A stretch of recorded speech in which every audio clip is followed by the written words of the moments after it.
If you don't mind, I'm going to put forward an alternative approach for Europe in this US-China contest, because I actually think, you said something, by the way, which is unmentionable in the United States of America, right?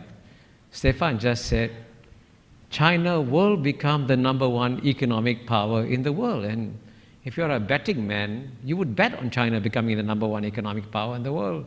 Simple mathematics, they keep growing at 6-7%, eventually they'll become #1. Doesn't matter whether it's 10 years, 15 years, they'll get there. Now, in the United States of America, if any American politician says, hey, China is going to become #1, let's get ready for it, that politician is dead, finished. And by the way, having spent 4 weeks in the United States, I'm actually quite shocked at the level of the ferocity of the anti-China sentiment in the US, because in the US, China is no longer regarded as a competitor. Competitors, you can compete, there are rules, you can see who wins. China is regarded as the enemy. And so there's a powerful zero-sum game in the United States.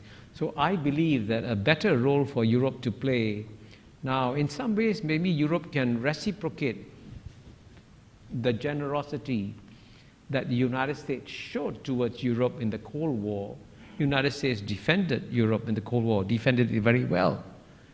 And it's time now for Europe to reciprocate American generosity by guiding the United States towards a wiser policy towards China, which is to accept the reality that you cannot stop China, nor can you transform China. You just got to live with China.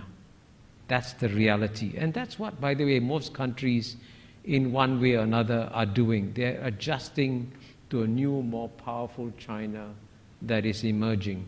And I actually believe it will be in America's national interest to craft a policy towards China that is accepted by the majority of countries in the world, rather than a policy towards China that isolates the United States of America in the world, which is what the current policy is. Because the current policy is, you're with China, you're with US or against US, and most countries don't want to choose. That's very clear. The majority of countries in the world don't want to take sides.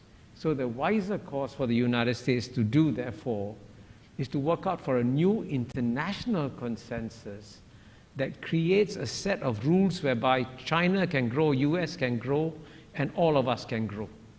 And frankly, that requires stronger global multilateral frameworks. And Europe, at the end of the day, is a champion of multilateralism. So Europe can take the lead in creating these sorts of global multilateral frameworks that creates a level playing field for US, China, Europe, and the rest of the world. That's what I think Europe should be doing. And by the way, just as an aside, let me also mention, as you may know, I also suggest in my book that Europe will be torn between its head and its heart in dealing with China. Your heart is with the United States. Of course, that has to remain in the United States. But your head will also tell you that the #1 long-term threat to Europe is no longer Russian tanks, it's migration flows. And if you're going to have this demographic explosion in Africa, where Africa's population in 1950 was half that of Europe, today Africa is more than double. By 2100, Africa's population will be 10 times the size of Europe. Migration is the challenge. If you're going to deal with migration, the answer is economic development of Africa, and China is your best partner for dealing in terms of economic development of Africa. So it's important for Europeans, therefore, all I'm arguing, going back to your point about the values of the Enlightenment, what I learned about that from the Enlightenment is be very calm, cool, and rational in your analysis. And the United States is no longer calm, cool, and rational in its analysis of China. I think Europeans can help the United States by giving calm, cool, rational analysis. Now, going back to your question, let me answer quickly about term limits for China. I can tell you that, as you know, in many countries, you have had leaders that have stayed more than 10 years who did a very good job, like Chancellor Angela Merkel.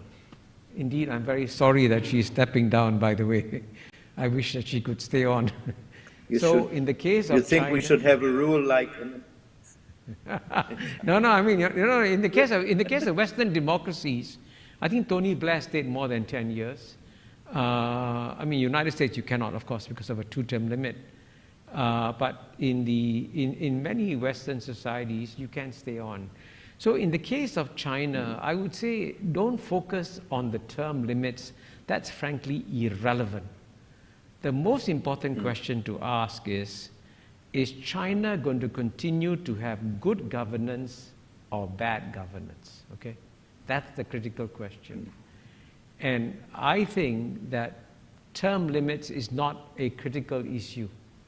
And incidentally, even though Deng Xiaoping was the man who introduced term limits, I want you to know when Deng Xiaoping was chairman of the Bridge Association of China, he was the most powerful man in China. So don't look at titles, look at the reality. Yeah, but China was not that important at that time. No, yeah. It was not but that look powerful. But look at the reality that even if President Xi steps down, he will remain the #1 man in China with or without term limits.